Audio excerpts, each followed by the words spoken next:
দেখো যে পনির হচ্ছে, সেই জন্য পনিরটা পিস পিস করে কেটে নিচ্ছে। রান্না করে নিয়ে যে আমার মেয়ে রান্না করছে, বুঝতে পারছো? তো পনিরের রেসিপি বানাচ্ছে। এই যে পনিরের সমস্ত কিছু আইটেম করা আছে, রাখা আছে। হ্যাঁ, তো কীরকম রান্নাটা হয় দেখি, তারপর তোমাদেরকে বলবো।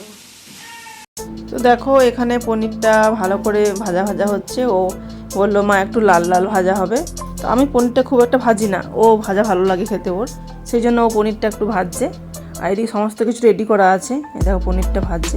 আর পনির ভাজতে ভাজতেও কী করেছে বলো তো, পনির দিয়ে চলে গেছে। যা হয় আর কি। তারপর এসে দেখছি পনিরটা খুব বেশি লাল হয়ে গেছে। তো ও রান্না করবো করছে, কিন্তু অত কি পারে না ভালো করে, কিন্তু এটা খেতে ভালোবাসে। সেই জন্য ও বলছে মা আমি নিজেই করব। তো করা শিখে রাখাটা ভালো। সেই জন্য ঠিক আছে কর, আমি পাশে দাঁড়িয়ে আছি, দেখিয়ে দিচ্ছি। তো ওই করছে। তো প্রথমে দেখো তেলের মধ্যে রসুন কুচি ছিল, রসুন কুচি দিয়ে দিয়েছে। এবার পেঁয়াজ দিয়েছে, ক্যাপসিকাম দিয়েছে, টমেটো আছে কাটা, লঙ্কা আছে, সমস্ত কিছু যা যা লাগে আর কি সেগুলো সবই ও দিচ্ছে নাড়াচাড়া করে। আর একটা বাটিতে একটু সস গুলে রেখেছে, টমেটো সস আর সোয়া সস। সেটা ভালো করে আমি বললাম একটা বলে নিয়ে পরে একটু ভালো করে মিক্স কর। তো এই মিক্স করেছে ভালো করে, চামচে করে ঘাঁটছে। তো সেটাই ও কড়াইয়ে দিয়ে দেবে। হ্যাঁ, তো এইভাবেই যতটা শর্টে করা যায় আর কি, ও শিখছে। তো ততটাই দেখিয়ে দিচ্ছি আমি। তো এইভাবেই করছে। আর পনিরটা একটু শক্ত হয়ে গেছিলো, কারণ ভুলে গেছিলাম। আর ও তাড়াতাড়ি করছে, মা গরম করছে, রান্নাঘরে থাকতে পারছি না বেশিক্ষণ। তো এদের তারপর চুল খুলে রান্না করছে, বুঝতে পারছো? আর পনিরটা জলে ভিজিয়ে রাখলে একটু নরম হয়, কিন্তু এই পনিরটা একটু শক্ত শক্ত হয়ে গেছিলো। তো যাই হোক, ওদের ভালো লেগেছে। ওদের যেভাবে পনির রান্না করো ও খেয়ে নেয়, পনিরটা খুবই পছন্দ করে। তো সেই জন্য বলি মা আমি রান্নাটা করবো। তো এইভাবেই করেছে। আর শিখতে গেলে একটু ভালো করে শিখতে হয়, সেই ধৈর্য নেই এখনকার, বুঝতেই পারছো সব। তো এইভাবেই করেছে। রাত্রিবেলাতে পরোটার সঙ্গে বলে চিলি পনির খাবো। তো সেই জন্য চিলি পনির বানিয়েছে মেয়ে নিজেই। তো খেতে খারাপ হয়নি, ভালোই হয়েছে, সমস্ত কিছু নিজেই দিয়েছে।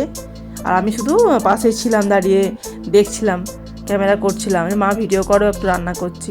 চলো ঠিক আছে, আজকে আমি আর রান্না করছি না, তুই রান্নাটা কর। তাহলে আমি সবাই বন্ধুদেরকে বলে দিই যে আমি আজকে রান্না করছি না, মেয়ে রান্না করছে।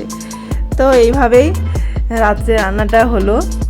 হ্যাঁ, তো তোমরা অবশ্যই জানাবে কেমন হয়েছে রান্নাটা দেখে। না খেয়ে তো আর বলা যাবে না, আগে দেখেই বলছি। দেখতে তো ভালোই লাগছে, তাই তোমরা বলবে। এই খেতে না, সত্যি খেতেও ভালো হয়েছিল, খেতে খারাপ লাগেনি। হ্যাঁ, একটু শুকনো শুকনো হয়েছিল, খুব একটা গ্যাবি থাকেনি।